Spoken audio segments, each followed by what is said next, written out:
नमस्कार मित्रांनो, कसे आहात? मस्तच असणार आहे आणि मस्तच राहायचं आहे.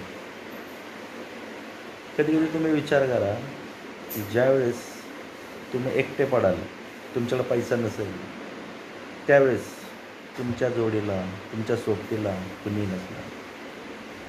सगळे स्वार्थ आहेत. ज्यावेळेस तुमचा पडता काळ असेल तेव्हा तुम्ही कुणाला पैसे मागून बघा, कुणीही तुम्हाला पैसे देणार नाही.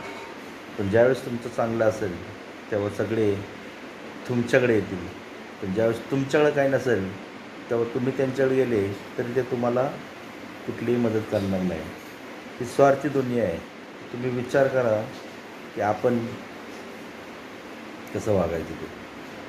कारण तुमच्याकडं काही नाही तर लोकांकडेही काही नसणार आहे. तुमच्याकडं असेल तर सगळे तुमच्याकडे येणार. बरोबर आहे ना?